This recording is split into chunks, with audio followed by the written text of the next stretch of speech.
திருத்தணியில் ஏற்கனவே பழைய மார்க்கெட் ஒன்று இருக்குது.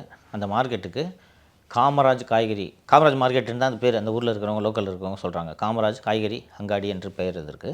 அதை அரசு செலவில் புதுப்பிக்கணுன்ட்டு அந்த கோரிக்கை நீண்ட நாளாக இருக்கிறது. ஸோ அரசு அந்த காய்கறி அங்காடியை புதுப்பித்து விட்டு இப்போது அதற்கு புதுப்பித்த பிறகு ஏதோ 3.20 கோடி நம்ம செலவில் புதுப்பித்திருக்காங்க. புதுப்பித்த பிறகு அதற்கு கலைஞர் நூற்றாண்டு காய்கறி அங்காடி என்று அதற்கு பெயர் வைக்க வேண்டும் அப்படின்ட்டு திட்டமிட்டு பெயர் வைக்கக்கூடிய நிலை வந்துவிட்டது. முதலில் அண்ணன் திரு சீமான் அவர்கள் தான் இதை எடுக்கிறார். எல்லாத்துக்கும் கலைஞர் பேரை நீங்கள் வச்சுக்கிட்டு இருக்குது, இது எப்படி முறையாகும்? தமிழகத்தை 9 ஆண்டுகள் ஆண்ட காமராஜர் தமிழகத்துக்கு ஏராளமான பணிகளை செய்திருக்கிறார், எதுக்கு அந்த பேரை மாற்றுறீங்க அப்படின்ட்டுருக்காங்க.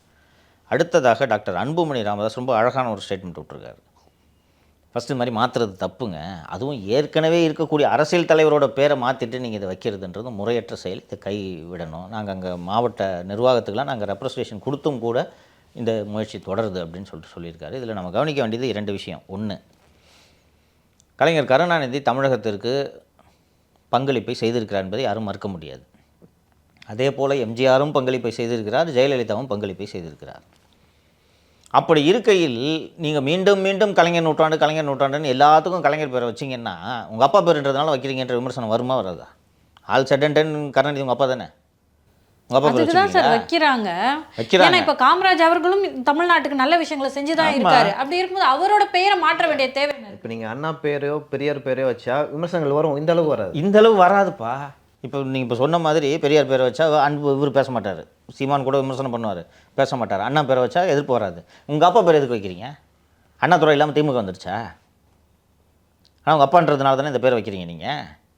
இன்னொன்று ஒரு அன்புமணி அழகாக சொல்லியிருக்காரு பாருங்கள், ஏற்கனவே இருக்கக்கூடிய தலைவரோட பேரை மாட்டிட்டு நீங்கள் இந்த பேரை வைக்கிறது இருவருக்குமே நீங்கள் நல்லது செய்யலை. இப்படி பேர் வைக்கணும்னு கருணாநிதியும் விரும்ப மாட்டார். அறிவுன்றது இல்லாமல் போச்சா எனக்கு உள்ளபடியே தெரியல. நாளைக்கு இன்னொரு கட்சி ஆட்சிக்கு வருது, அதை நம்ம மாற்றினா இப்போ அதே கலைஞர் இதை நாளைக்கு எம்ஜிஆர் அவர்களோ இல்லை வேறு பேரில் பார்த்தா நீங்கள் என்ன எப்படி கொஷின் பண்ணுவீங்க? கூச்சநாச்சமே இல்லைப்பா. அவை சண்முகம் ரோட பேரை மாற்றி அட்வொகேட் ஜெனரல் அப்பா பேரை வச்ச கவர்மெண்ட் தானே இது. ஒரு குறைந்தபட்ச அறிவு கூட இந்த அரசுக்கு இருப்பதாக தெரியவில்லை. இது ஒரு விஷயமாகணுமா, இது சர்ச்சையாகணுமா, இதை இன்னொரு கட்சி சுட்டி காட்ட வேண்டுமா? அதையெல்லாம் விட நாம் இதில் கவனிக்க வேண்டிய விஷயம், இதை நாம் தமிழர் கட்சி கண்டிக்கிறது, பாட்டாளி மக்கள் கட்சி கண்டிக்கிறது, காமராஜர் ஆட்சி அமைப்போன்ற சொல்கிற கட்சி தூங்கினுக்குது. கவனிச்சிங்களா? ஒரு வார்த்தை முதல் கண்டனம் அங்கே தானே வந்திருக்கணும். நீங்கள் தனியாக தானே கட்சி நடத்துறீங்க, காமராஜர் தானே, காமராஜர் வழித்தோன்றர்கள் தானே நீங்கள். கட்சி தமிழ்நாடோட அடையாளம் சார். அடையாளம் அழகாக சொன்னீங்க, அடையாளம் அவர் தான் அடையாளம். எவ்வளோ பெரிய லீடரியா, ஆல் இண்டியா காங்கிரஸ் கமிட்டி தலைவர் அவர், கருப்பு காந்தின்னு சொல்லுவாங்க. இந்திரா காந்தி அவ்வளோ ஆல் இண்டியா லெவலில் எல்லா ஊர்லேயும் எல்லா ஸ்டேட்லேயும் பிரச்சனைகளை தீர்த்து வைக்க காமராஜரை தான் அனுப்புவார்கள். காமராஜ் பிளான்னுன்னே சொல்லுவாங்க ஒரு பீரியடில்.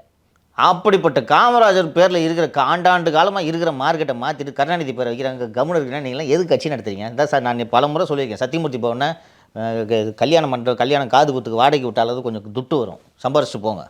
எதுக்கு தனியாக கட்சி நடத்திட்டுருக்கீங்க? திரு செல்வ பெருந்தகை அவர் தானே சார் சொல்லணும் இதை. செல்வ பிறந்தகை தாம்மா சொல்லணும், அவர் தான் ஸ்டேட் பிரசிடென்ட்டு. அவர் பிஸ்னஸை பார்ப்பாரா கட்சி வேலையை பார்ப்பாரா? என்ன பேசுகிறீங்க நீங்கள்? What nonsense.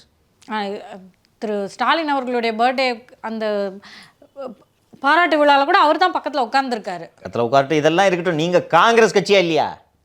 ஒருவேளை திரு கலைஞர் அவர்களை காமராஜரை போல் பார்க்குறாங்க போல இருக்கு.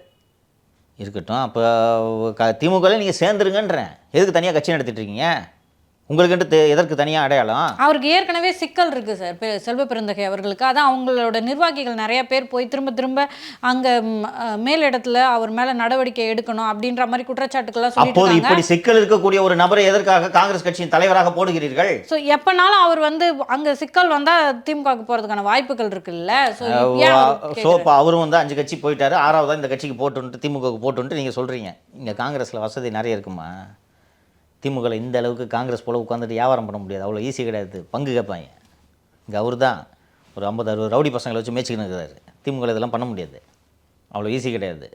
மேலே வரவிட மாட்டாங்க. இதில் திமுகவில் இது காங்கிரஸில் தலித் என்பது ஒரு பலம், திமுகவில் தலித்ன்றது பலவீனம். கரெக்டாப்பா? கரெக்ட். அங்கே பலம். கார்கே ஆல் இண்டியா பிரசிடென்ட் அவர்லனா இவர் வந்திருக்க மாட்டார் அந்த பதவிக்கு. இவ்வளோ புகார் இவர் மேலே. அந்த அடையாளத்தை வச்சு வியாபாரம் பண்ணுறாரு. அவர்கள் பேரை சொல்லி வியாபாரம் செய்கிறார், அவர்களை வைத்து வியாபாரம் செய்கிறார். விரிவாக அதை பற்றி நிறைய தகவல்கள்லாம் வந்திருக்கு. தனியாக ஒரு நிகழ்ச்சி நானும் லியோவும் பண்ணலான்னு திட்டம். எக்ஸ்க்ளூசிவ் கேஸாக போட்டிருக்கீங்க. கேஸு வர்றேன். அவர் அழுத்தத்தின் பேர்லாம் கேஸ் போட்டாங்க. அது அந்த தகவல் எல்லாம் எனக்கு இப்போது தான் வந்தது. அவர் தந்த அழுத்தத்தில் தான் அருண் உத்தரவின் பேரில் அந்த வழக்கு போடப்பட்டிருந்ததுலாம் ரொம்ப தாமதமாக இருந்துச்சு. அதில் உங்கள் பேரில் இல்லை, நான் மட்டும்தான் நினைக்கிறேன். நீங்கள் மட்டும்தான். அது பின்னாடி தாமதமாக வந்துச்சு. அவர் சொல்லி நிறைய ரவுடிஸு, ஆம்ஸ்டாங் கொலை, பல தகவல்கள் அதில் அடங்கியிருக்குன்னு விரிவாக பேசுகிறாரு.